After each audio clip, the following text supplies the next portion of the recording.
Welcome. Aloha. Welcome to the House of Unconditional Love, a sanctuary where all beings are embraced, welcomed in their perfect wholeness, just as you are. We are here to transcend with you the boundaries of conditional experience so that you can remember, so that we can remember our pure origins of unconditional love. We are your ministers of unconditional love, Kiese Deji, and I'm Simran Ishnan Kaur. And today we're going to start with ringing the gong again. And just to remember to take the time as it goes down into the silence to listen to the silence inside of yourself. Let it go down into the unconditional nature within all of us.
So once again, welcome. This is the religion of unconditional love, and it is a space, a place, a refuge for the belief that all life originated from unconditional love. So the religion of unconditional love, it speaks of the eternal truth. So that's why we're here, to speak and share eternal truth. And to listen to the roaring sound of silence, which we just had a little piece of.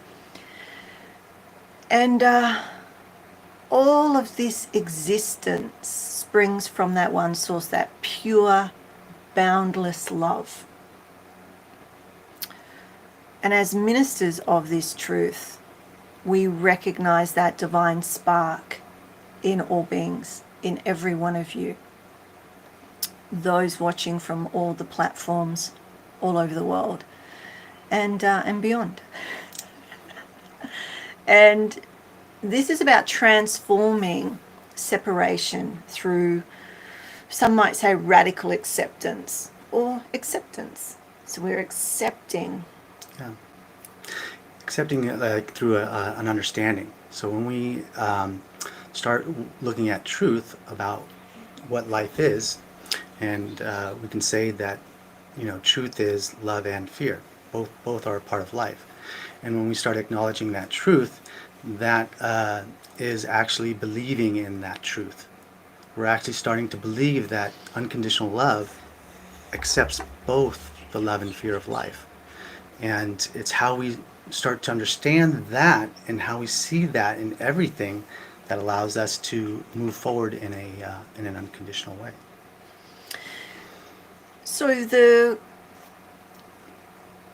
I guess that's the core teaching, or the core of the ministry. The core of this space, this place, this refuge, this container is for all of us to be included and inclusive and practice, in a way, I guess, practice what it is to be unconditional in a conditioned world. And so every week on a Sunday at 10 a.m. Hawaiian Standard Time, the first 3 Sundays of the month, we show up to talk, to share around how this can manifest heaven on earth, right? And so everything that we are and have been talking about is for that. Now, what is that? I'm not sure whether we'll touch on that exactly today, but I think the wisdom sharing today. I mean, heaven on earth to me is an opportunity where we all are, humanity is accepting our own fear, right? That's if we all start accepting our own fear, we're not going to be projecting it on to each other and into the world. And to me, that's taking ownership of it in a way that allows us to live unconditionally in a world of conditions. And to me, that is heaven on earth. When we start taking ownership of our fear and stop projecting it, this manifests the world of unconditional love. Because we're all coming from that place of consciousness that allows the truth of love and fear in life to be a part of life. And there was perfect purpose for this. There was purpose for resisting fear. And we cannot, the more we understand the purpose of that and accept the purpose of that, the more we have the opportunity to move forward. And this is where, belief comes in and starts at this place where we have this opportunity to believe that there's an opportunity for change or something different in our world. Like when we're looking at our world, how do we see it actually moving forward and beyond some of the war and all the human trafficking and all the separation, violence, and all this stuff that's happening? How do we see beyond that? How do we see getting past all that? How do we, if we don't have something to believe in and something to move forward in this reality that we have that's just surrounded by fear. We see fear everywhere we look, and it's hard to see the love in that at times, and our spirit wants to, and it continues to do that, and yet to be more conscious of what's happening, how the spirit is doing its best to accept these fears in our reality. When we become more conscious of that, we embody our soul and our spirit more purely. We're embodying in a way that allows us to communicate our own love and fear in a more healthy way. And, as we become conscious of fear, all of those unconscious fears that are driving our behaviors and that have conditioned us for thousands of years just become more visible. And we have an opportunity to start looking at those and seeing those as a part of our life. And get to choose then, right? We get to choose whether we want to have that condition as a part of our life or not. Because some of them may have worked when we were younger, and they may have benefited us. And as we get older, we have to shift and change. And even as our bodies shift and change, our own personality and who we are and how we take care of ourselves, it's going to change as we grow older as well. So the accepting and belief that there is a possibility of change for our reality, I think is the first step. There's a possibility that something can happen where we're shifting the direction of where we're going as a human race. Going from projecting all of our fear into the global consciousness of fear, where everybody's feeling this extra fear in the world, to actually starting to minimize that and allowing our bodies to settle into the planet with our soul actually living on this earth, living unconditionally, right, without the fear of life, because we're embracing and accepting it as a part of our experience.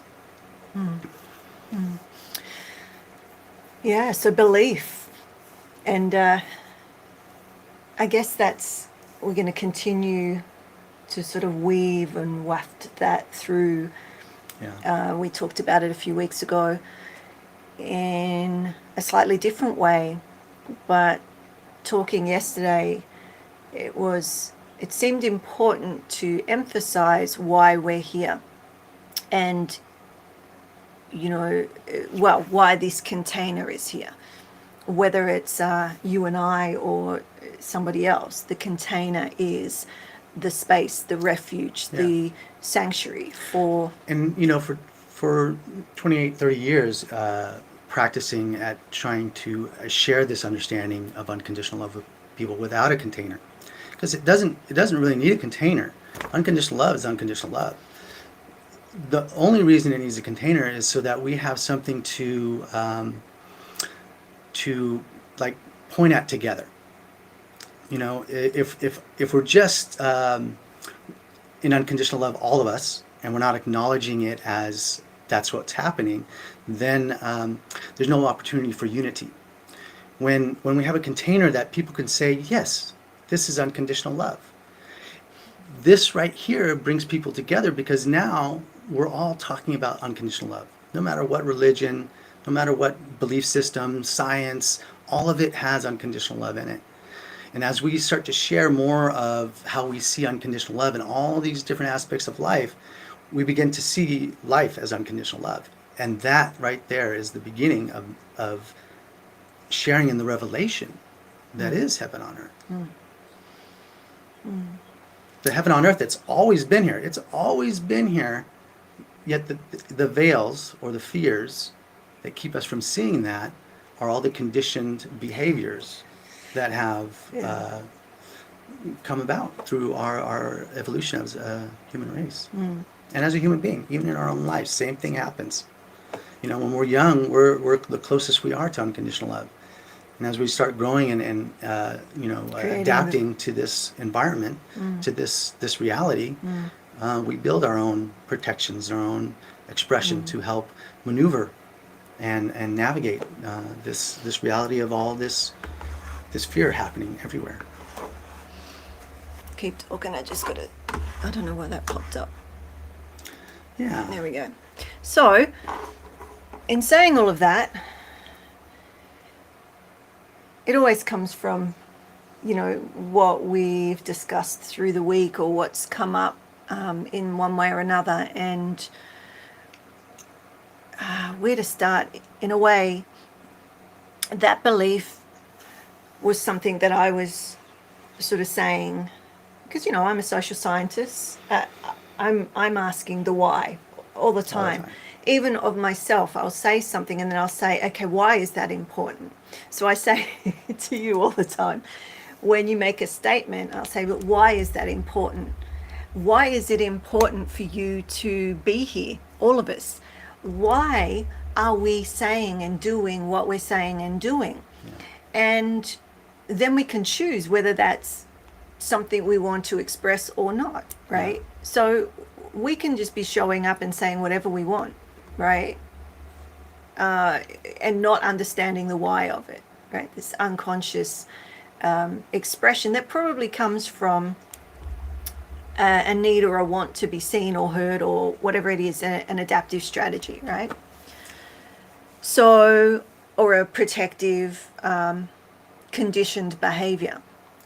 So, when we were discussing belief, I was actually talking about, just in passing, how I used to teach it, and I still do occasionally when we do the conscious evolution or the evolver classes and things like that, the more mystic or sort of awakening ascension sort of programs. And as people start to see more than, or expand, they see, feel, sense, know, taste, touch, smell. Did I say that? More than what they did the day before, and the day before that, and the day before that. And it continues because we're expanding, we're growing, we're able to see. So when you say see unconditional love in the world, Yeah. there's ways. It's actually not visually seeing it as we do visually see it, but it's also a felt sensation. It's actually an experience. All of the unconditional love. senses, but then there's the multi-dimensional senses for some. Which is part of our, evolution of our nervous system, expanding it to accept more and more. And the global consciousness of fear is basically doing that in an unconscious way. It's forcing our nervous system to grow. Yes. So we'll get to that in a moment because it's part of, I guess, the unfolding of, we have this experience, right? Yeah. And so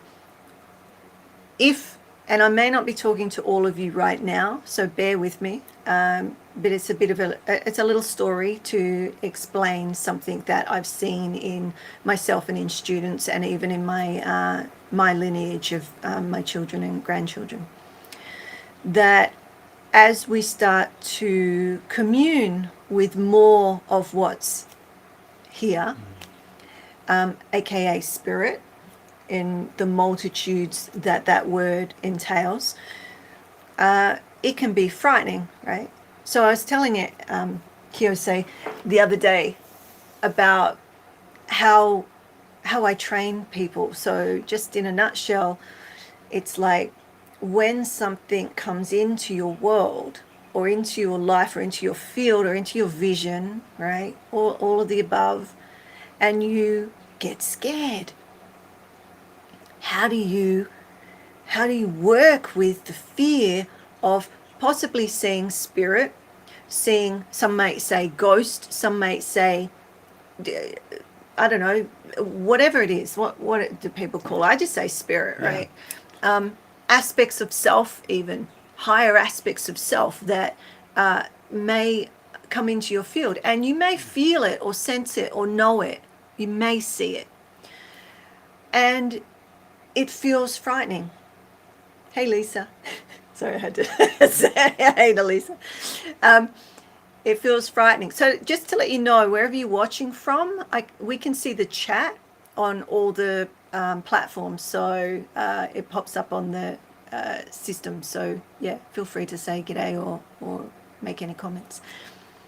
So think about this for yourselves, and some of you that are watching, I know will have experienced this, and some maybe we bring in a different way of knowing, meaning some of you may have seen or felt something scary at the end of your bed once upon a time, or your children say they're seeing spirit or passed over loved ones, or they get a sense that someone's in the room, and it can be terrifying. Right? If you don't understand what's going on, or your belief tells you that that is something not to dance with, not to commune with. Does that make sense? Mm-hmm. Okay. So what I teach, because when we're going through the stages of development, conscious evolution, there are stages where this starts to happen, and it's often higher aspects of self that are showing themselves to you. And that can be in the mind's eye, or it can literally be in the field, right? I see it in the field, meaning in front of me. And how I have worked with that myself and then shared with others so that they can have that new relationship with something that's frightening, so they feel it in the body. Oh shit. Or even if you think someone's breaking into the house or something like that, anything frightening, you feel it in the body. And how do you deal with it? Right? Do you deal with it? I mean, we don't usually use the word deal, but how do you take action or non-action? What is the action that you take? And it's usually from the belief or conditioning that you have. So my work is almost reconditioning or unconditioning so that you can choose what new beliefs and ways of knowing you want to take on. I don't tell you, we don't tell you. We just show you. An example of that would be like if someone was breaking into the house and you had a fear. There's two different types of conditioning. Let's say we're going to explore with that. One would be someone who trained at martial arts their whole life. Their response to that fear might be different than somebody who has not. Hey, can I just say something? Yeah. Because a particular home invasion. You remember I'm a ninja, martial artist, whatnot. So enter at own risk is what I say. However, it's still scary, right? Still scary. Particularly if you're in bed. So I've got two examples. Can I share? Yeah. So there's two examples. One is a literal home invasion where a physical being, aka a man, came into my home with a weapon, was a broom, but still with something in hand that I didn't know, but right? And was standing at my bedroom door. And I woke up to see this man standing at my bedroom door with a weapon in his hand. I didn't know it was a broom at the time, but still it's a weapon, right? And how I handled that was as a warrior, infantry princess that I am. And I scared the crap out of him and he ran out of the house. Okay. Now, so there's that, because I'm conditioned, I'm trained, I'm army, right? I'm military trained, I'm martial arts trained, ninja kai, taijutsu, unarmed combat, all of that. But I'm still vulnerable if I'm asleep in my bed by myself in the home, and you're still going to feel fear. It's just how you respond to it. I still felt fear, but it was a different response to spirit coming and standing at the end of my bed. Yeah. And you know, if I had done the same thing, I'm not sure if it would have worked. I don't know. So maybe some of you have some experiences you can share on that. It could be a way to dampen the situation. Yeah, right? yeah. You don't want to see the spirit. Or But if you get up and scream at spirit, it's not necessarily going to be helpful. So this is the key, and this is how it links to our teachings here and what we want to talk about more today and unpack a little. Is that when you start to open up and you start to feel before you see, right? You will feel the presence of spirit in the room, and whatever that spirit is on whatever level that you're working, because there's multiple levels, and that's for another day.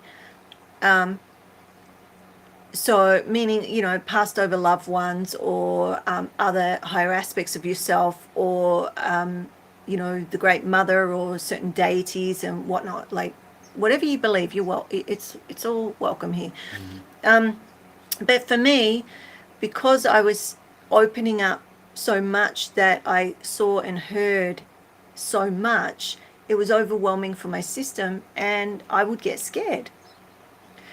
Particularly if, in my wakened state, I was seeing these beings. So what I would do is I would bring, and this is where the belief, we started to talk about beliefs. So let me say this and then we can discuss it. bit more, pull it out so it's relevant to your lives, because it's not all about like spirit and whatnot. But it was an indication when we were talking about it of how we can work in our everyday.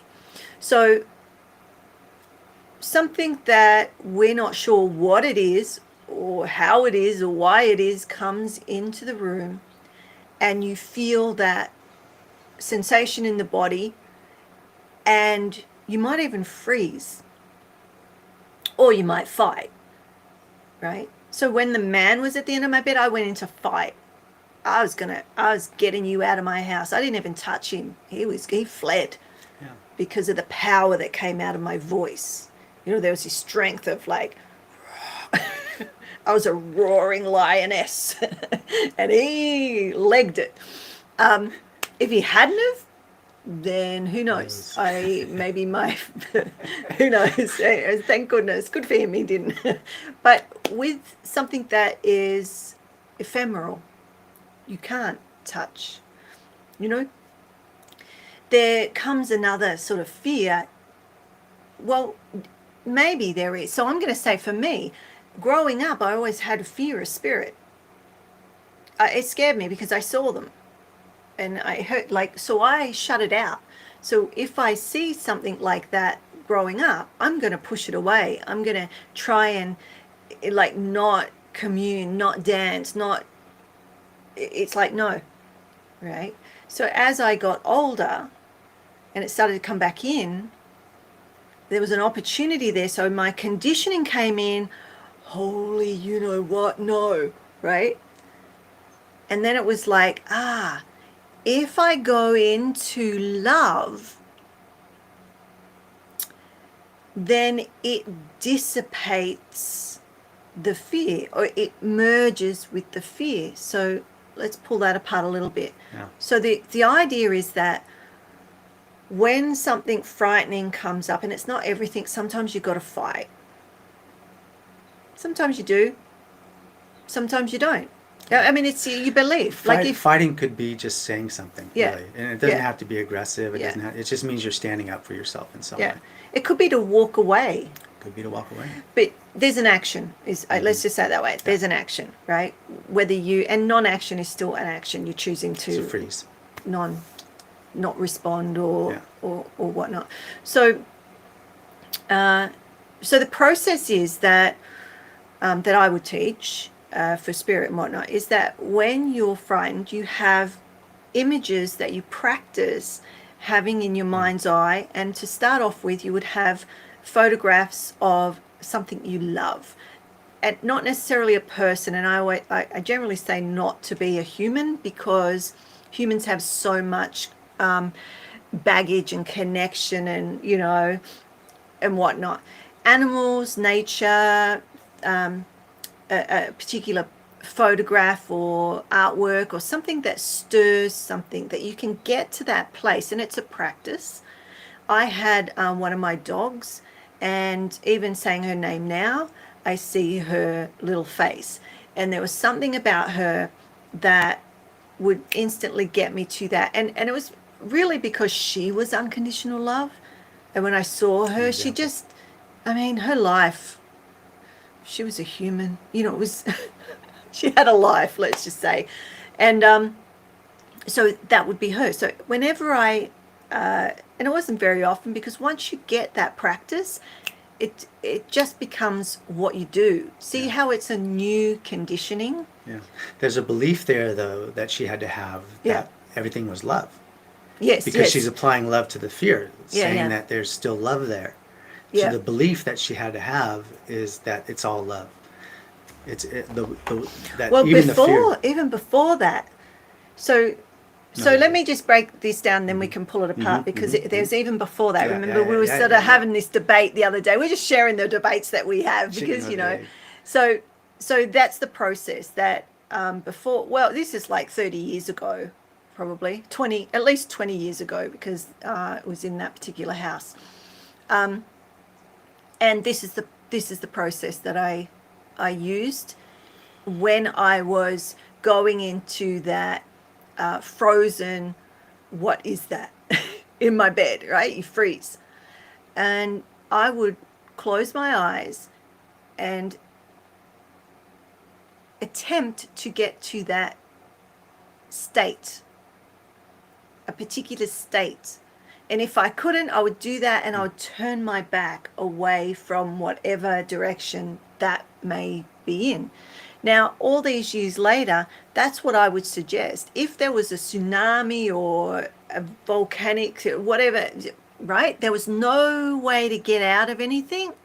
It's going into that space of unconditional love and being okay that it is the end. Does that make sense? It's like there's nothing for you to do but be that, right? And that's what I've practiced for over 20 years now. So when the time comes, I'm going in that state, right? Yeah. So as a And yogini, we practice. That is like practice, having a meditation practice where you practice a certain state and you want to bring that state into everyday life. Yeah. Zen is all open-eyed meditation, so it's really about that. It's like life as a meditation. But that's a practice, right? It's a practice. And whatever we use as our example of unconditional love, whether it's the still space inside of ourselves, whether it's another human being that represents unconditional love for us, that's a good point. that is what we're bringing to our experience. And whether like Christianity is about, in Jesus' name, bringing that unconditional love of him into our experience. How does that unconditional love come into our experience through him? And that's using his example of unconditional love as a support in our own life and how we approach our own Buddha, life. Buddha's one, Krishna, or all Shakti, the examples of or unconditional Shiva, love. or Allah, or your dog my dog, was an example of unconditional love to you. Somebody right? that you love, or your children, or your the sunset, or the moon. It is really what that unconditional, it's an example of that unconditional love for yourself. That's it. That place of stillness, I guess, is the key. And as it's a conditioning, it's a practice, is what I'm getting at. Yeah. Because majority of us aren't conditioned to, pardon me, be okay in that silent stillness of unconditional love. All there is. Yeah, I mean, that's a lot to do with our thinking, right? We're thinking so much, trying to figure it all out. But I guess what I'm getting at is that what I was saying, this story, because I'm a storyteller, this story of the how to, right, is really getting to that space. But it's a way to quicken the process if you're not able to get to that space of that emptiness. Now, somebody asked me the other day, because the last time we were on, we talked about devotion, and she said, I don't understand. She understands the word, but she doesn't understand how to get there and whatnot. So I think we'll talk about that another day, but just to bring it back to why I was sharing what I'm sharing, because it's a way to get there. Yeah. It's a simple way to get there. A form of belief. You have to have a certain level of belief for that devotion. Well, this is like, what I'm sharing is like devotion, but you're practicing devotional connection or love to that image. It could be whatever it is. So I'm saying my dog. So spirit comes, scares the pants off me, and I go into that space where that image of my dog is, my beloved dog, and into that space of unconditional love. And whatever is around me, I change my state. So this is where we were talking about this, of this belief, and I'm saying, well, I think you said they have to have a belief to get there. And I said, actually, the belief is in that they can change their state of consciousness. So, I mean, it's chicken or the egg, but this is how we were talking about it. Yeah. There needs to be a change, a belief that you can shift you have the power, you have the choice to be able to shift your state of consciousness, right? From, I'm going to die, to, beauty, unconditional love. right? Yeah. What are you laughing at?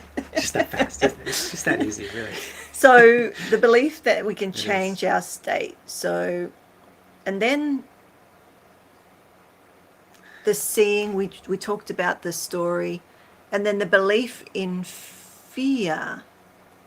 So there's something about the belief in fear, the belief we are scared, right? So there's a belief Yeah, that that we actually. there's a belief in Yeah. the fear. Does Yeah, that make sense? because there is a, all of the years of conditioning that we've had in our experience of being human have actually numbed us to a lot of sensation, protecting us from feeling, all the different fears, whether it's spirit come to see us, whether it's, different things that might expand our nervous system in other ways. Is basically information in our nervous system that it's not used to. And this can happen over one big experience, like seeing something really scary, maybe you're not used to, like a spirit standing at the bed, something like that. Or it could be something smaller that's happened over years, right? Where it's been a small fear. And this is why, even those little fears that happen over and over and over, they still condition us. They still condition us into certain behaviors. Yeah. I was just thinking as you said that, like these small fears that happen over and over and over. So, I was debating whether to bring up the spirit stuff because, not all of you are that way inclined. You might be more sort of rational thinkers or whatnot. But if we're thinking about, I mean, contemplate this. Those fears that come in are like ghosts. They're echoes of the past. Mm-hmm. They are. You can't see them. You get a sense that they're there Yeah. and they come in. So in a way, to me, that's a belief Yeah. Yeah. that it is the same. Yeah. Well, spirit is information, right? Packets of information. Packets of information, energies, packets of information, data. So are our memories and our beliefs and our stories are packets of information Yeah. that we feel the same as those energies, those ephemeral sort of experiences that we can't physically see with our physical eyes, right? Necessarily. So we have this. We have all these beliefs that are making up that one little story. Yeah. And so whatever that fear is, whatever that is, that, you know what, I'm just saying, if there's something terrifying, how can you change your state and still be with the fear? So this is what we've been talking about and we'll continue, that there's love and fear and they just are. The spirit that I sense coming into the room just is. It's not doing anything, but my belief is, because I have a fear, I was scared of things that go bump in the night and whatnot, right? That was a belief. And when I shifted the belief through, through building a relationship with those experiences, then I was able to bring love in, even if it had to be sort of like a ritual to start with, to be able to get the conditioning, to be able to then, whenever anything came into the field and I felt the sensation in my body and went, there's a little fear here, I can go, how you doing, little pal? Yeah. Little buddy? Oh, I remember you. You're the one. And sometimes some of my students, if you're watching, you'll see me go, I laugh now with my big fit because I go, there it is. Wow, I haven't seen you for 30 years. You've come back in. Oh, friend. cool. Okay. How are we going to relate now as adults? Yeah. We're both adults now. And there's a slight shift there because a lot of, self-development is around approaching your fears. And it's more around conquering your fears than embracing them. And the difference in that is that as we embrace fear, it's actually giving us the ability to see them more clearly. When we're still resisting it and we feel like it's on the other, it's the enemy and we're trying to conquer it over and over and over, we're not able to see we're not able to recognize or feel what's going on. A lot of the non-feeling or the numbness that we feel is created by the ego telling a story about a fear, saying it's not ours, saying it's something else. Yeah. Instead of taking ownership of it. And that is the projection of the fear in the world. It's the numbness to us as a human being to not feel the fears that, and you know, some of these fears in our past are big. They're not easy ones to necessarily overcome. Some of them are really small, but all of them are there addressing our everyday behavior. And so the belief is really in accepting that this is all a part of life. We are conditioned human beings. And when we accept fear, we start to recognize and understand how we can soften the reality of our fear of fear and our fear of love. Because when we soften our reality of fear, we focus rather than on the survival ego, which is the fear of fear. Our shift and focus as a human race turns to the fear of love, which is infinite. It's an infinite reality. So is the fear of fear, but it's shifting and changing with survival. As we accept our fear of fear, all of our shift in who we are as a human race shifts to this fear of love, this fear of who we are as unconditional love itself. And how do we express that as a human race together? And that's where the unity and the connection come. Because whatever religion, whatever way of life, whatever science, unconditional love is there. Yeah. And that's what this space is for, to help in showing the belief of truth. The truth that fear is a part of life. It is part of unconditional love. And it's a simple truth, yet it is one that has allowed us to become individuals. Mm. It is important that we've had this experience as a human being. I'm going back to my story a little, because as you were speaking, I'll just write a little note so I wouldn't forget. So we have this spirit coming into the room, and I was scared. So some might say that's fear. But actually, when I look at it deeper, it was actually a fear of love. Because ultimately, and this, I'm a metaphysical minister, so you're going to get a little woo with me, but it's, science-backed woo. It's all unconditional love. It's all unconditional love. But that spirit coming in was at a time when I was going through what we call the death alchemy. So it was a part of myself that was changing and shifting and almost like saying hello and goodbye, or goodbye and hello at the same time, because there was a merging and a shifting. And it might be a little abstract, but when I understood this, and it happened numerous times, very similar, and that's another story for another time, but I realized that it was a higher aspect of myself. And when I did that, I actually could commune and have a relationship with that part of myself outside of my body. Like it materialized. But at the start, it scared the pants off me, right? It just scared me because it was the unknown. And most people would think I was completely mad. So the fear of love there is actually, and this is true in most experiences, because when we feel a fear, it was a fear of love. The first, in our evolution of consciousness, the thing that started the diffraction was the recognition of this unconditional love, that all of life is who we are. And for a nervous system to accept all that is overwhelming. So as human beings, we diffracted from that, which is our greatness of who we are as unconditional love, and we had a fear of that because it was too overwhelming for the nervous system.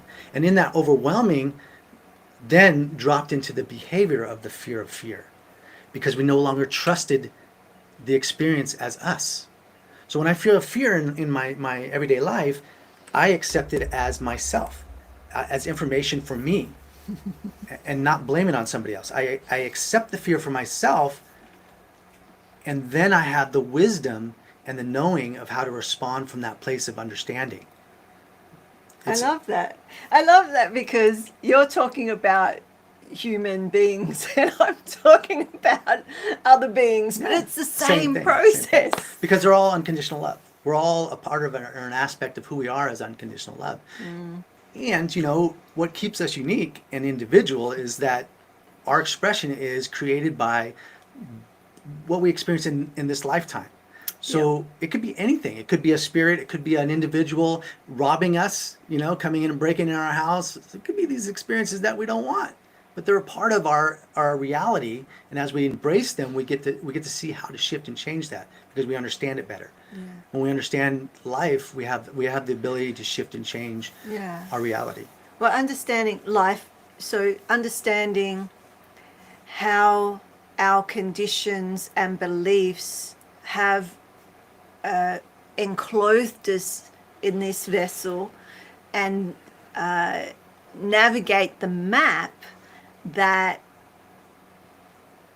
elicits our behavior, our actions to a perceived threat or non-perceived threat. So whether it's seen as fear, being scared, whatever. So the not understanding when something shows up, whether it's a spirit or a human or a word or an action in your world, in the field. Could be that person you saw at the grocery store that you didn't want to see, you know, and you get that little zing in your body, or and you turn the other way. Or the biases, don't get me started on biases, like the unconscious bias of, somebody with red hair, for instance. My family are redheads, so I'm using that. But or the color of your skin, or whether somebody's eyes are a certain color or way, or someone has short hair, like really, or not, they shave their head completely, and we, or covered in tattoos or no tattoos or piercings or hairstyles, whatever it is, clothing, whatnot. We're conditioned. There is unconscious bias, and there's in the roles that I've been in, it's been about uncovering those unconscious biases, so that because I work with all people, right? But it will come out in the energy and the actions. So bringing it back to, if you're not aware that there is some level of fear there, why are you saying what you're saying? How you're saying it? How you show up or don't show up? How you move or don't move? And often it's unconscious. If you're standing in line at the supermarket, what did you say? You saw somebody you didn't want to see, right? Do you keep standing the way you do, or does your posture change? Do you bite your lip? Do you do you turn your head away so you don't say it? But even if you stood there ready to communicate with this person, there would be unconscious action in your system from the nervous system response that you're not aware of. And that person may pick up, right? Not knowingly, but in the field. This right? underlying communication of love and fear. It's an underlying communication in all human beings. Yeah. And when we speak, all we're doing is trying to communicate this love and fear. Yeah. So as we show our expression, the expression of who we are is the expression of our love and fear. So whatever we do to our bodies, whatever we do to our face, whatever we're doing, however we're dressing, it doesn't matter. It's an expression of our own love and fear of life. Yeah, it's just being more conscious of it. It's not right or wrong, good or bad or anything. It's just a way for us to get sort of dancing with the ego, right? We're speaking to you as your spiritual ego and your survival ego, right? And we want to embrace those so we become an unconditional ego. Our egos are speaking to your egos, and all of the surrounding aspects of self, what we're conscious of, what we're unconscious of. And this is what this space is for, really. It's just to be able to go, it's okay that we like this and don't like this. But sort of, being able to consciously choose, okay, I don't want that, and I don't want to go there, or I do, and I And I do. Yeah. When we accept fear, we can choose, right? When we're not accepting fear, it actually manipulates our behavior unconsciously, and when we're not feeling our experience, that is because our ego has basically numbed us to that experience. Yeah. There was one more piece I just want to touch on, and then we'll move on. Or Yeah, you it might can be time already. you can and I think you were just touching on this actually. So that cycle of fear is when you're scared and you go into the fear or the turn away in fear, then that process will continue. Yeah. Right? When you It's a program loop. yeah, it starts to loop. So it'll happen again and again and again and again and again.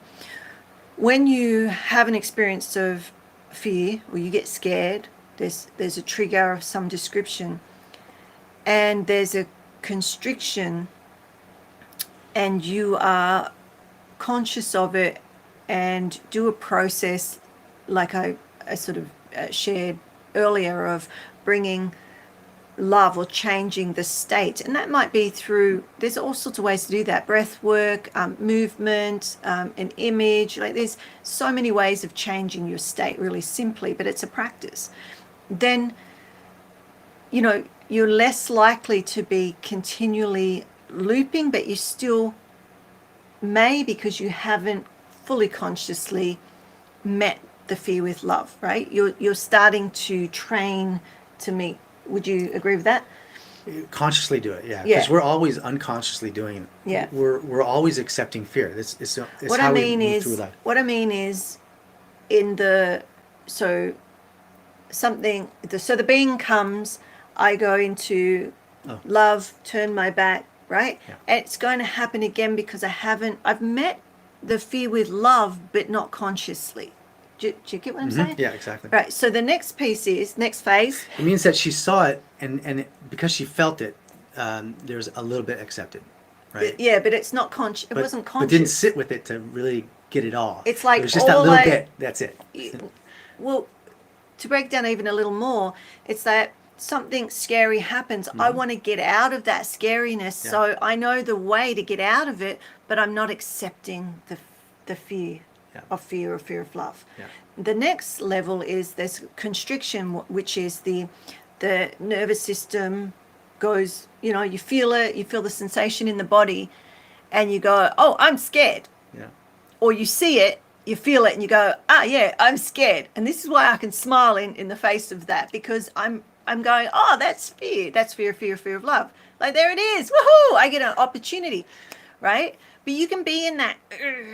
And if you consciously go, there is fear, and I'm taking action to bring kindness, love, accepting, Yeah. or whatever it is, all the other words, to it, to start to have a relationship with it. Now, at first, you're not just going to jump into bed with it. You're going to have a conversation. You might go, hey, fear, I see you. Yeah, you're my old friend. You've been around for 50 odd years. Yep. I know you well. All right. Yep. You just stay there. I'm here. Good. Let's go. That's just the first acknowledgement of it. Yeah. And then it might be, let's walk together. All right. So what's going on? Why do you keep showing up? What is it that I'm not seeing, or whatever? Eventually you're going to get to that place where you're accepting it. Yeah, there it is. It becomes part of you walking. So there's no charge on it anymore. So then the spiraling or the looping no longer happens. And the looping happens because, when we hold a fear in our nervous system, whether it's conscious or not, that's law of attraction.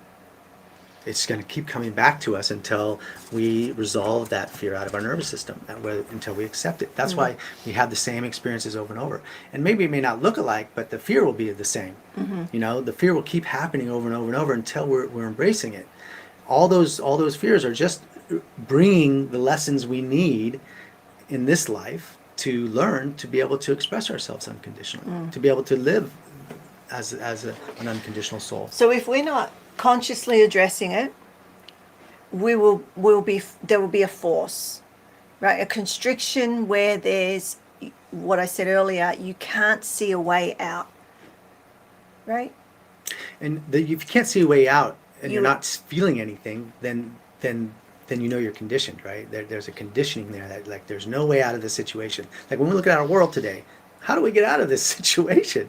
You know, until we can accept fear, we're not going to be able to see a situation. We can say, see a way out, because we can change all kinds of things, but until we actually accept that we're all doing the same thing, we're going to stay separate.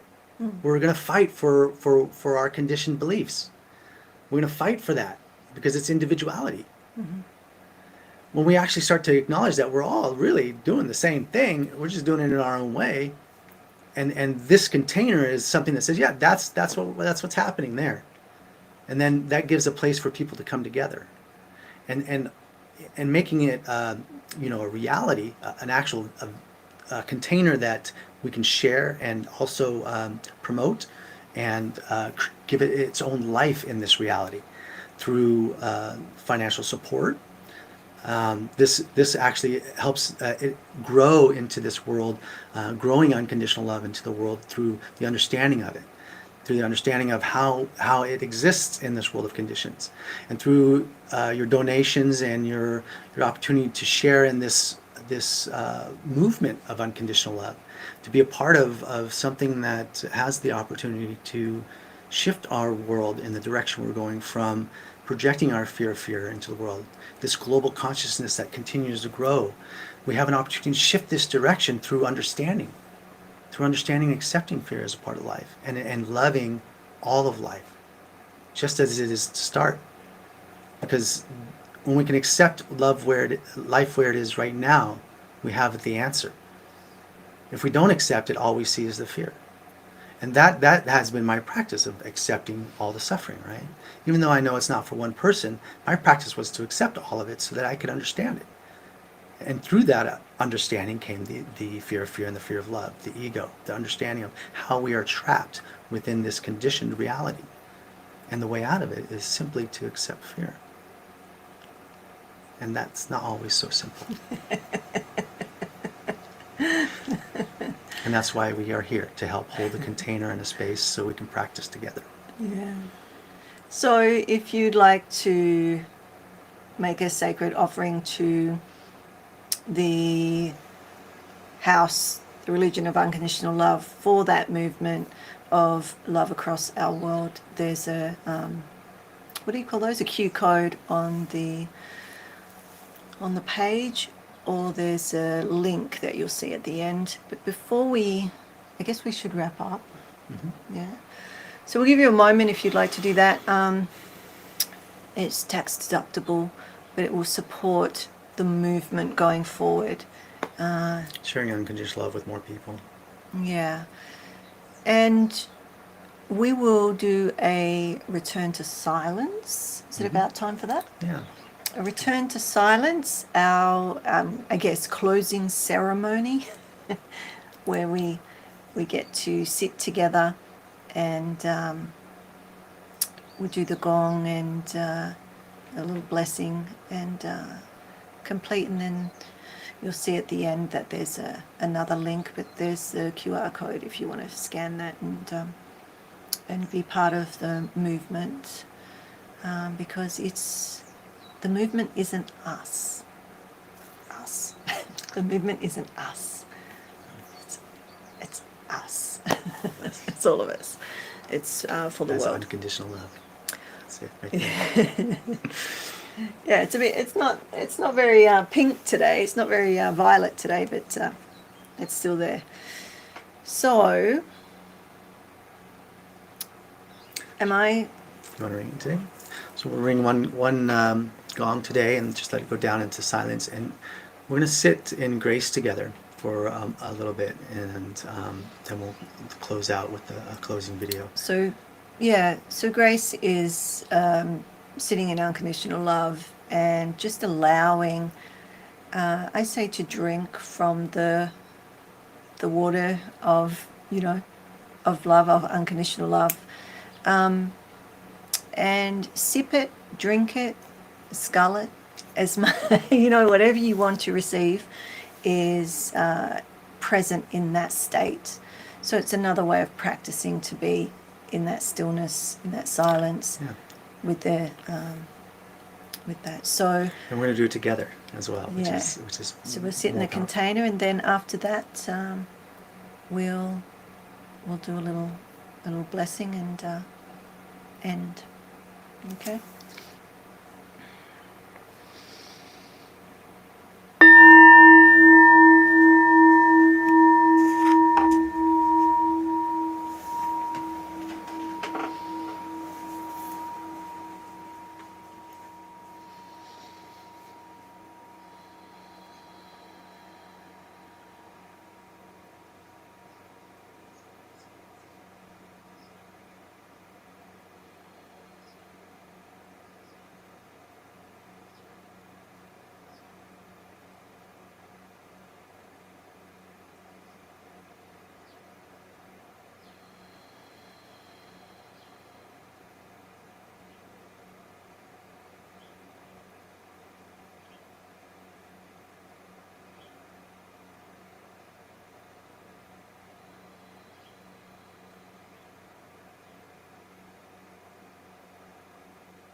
Oh, may the infinite power of the unconditional love illuminate your path as you leave this sacred space. Remember, you are love incarnate, and may the blessings be until we meet again.